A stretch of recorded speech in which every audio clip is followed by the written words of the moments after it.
ஏன்னா பல பேர்கிட்ட 5 கோடி ரூபா நீங்க வந்து கட்சிக்கு வந்து செலவழிக்கக்கூடிய சக்தி மிக்கவர்களுக்கு தான் சீட்டு என்றுதான் அவங்க தேர்தல் நேர்காணலுக்கெல்லாம் அவங்க பேசி இருக்கிறாங்க.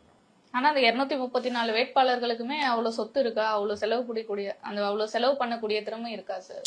இல்ல, எல்லாருக்கும் இருக்காது. எப்படி எல்லாருக்குமே இருக்கும்? எல்லாமே ஆதவர்ஜனா மாதிரி பணக்காரங்களா இருக்க முடியாது இல்லையா? எல்லாருக்கும் இருக்காது.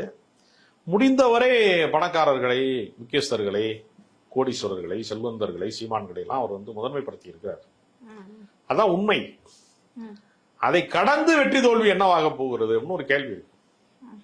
அது ஸ்டாலினை விட வந்து விஜய் சிறந்தவர் என்று மக்கள் நம்பினா தானே அவர் ஓட்டு போடுவாங்க. அவர் என்ன சொல்றாரு, எனக்கும் திமுகவுக்கு தான் போட்டி அப்படின்னு பேசுறாரு. திமுக ஒரு பெரிய பாரம்பரியமான கட்சி. ஒரு 75 ஆண்டு காலத்திற்கு மேலாக தமிழ்நாட்டிலே வந்து அது வந்து ஒரு மிகப்பெரிய பேரறிஞராக இருக்கக்கூடிய அண்ணாவால் உருவாக்கப்பட்டு, கலைஞர் போன்ற ராஜதந்திரிகளால் அது பாதுகாக்கப்பட்டு, ஸ்டாலின் போன்ற நிர்வாகம் மிக்கவர்களால வந்து அது கட்டமைப்பு பாதுகாக்கப்படுகிறது. அது திடீர்னு வந்து ஒரு 2 வருஷத்துல அந்த கட்சியெல்லாம் தாண்டி நான் வந்துருவேன்னு சொல்றது தன்னம்பிக்கையா இருக்கலாம். கலா யதார்த்தத்தில் அப்படி இருக்குமா?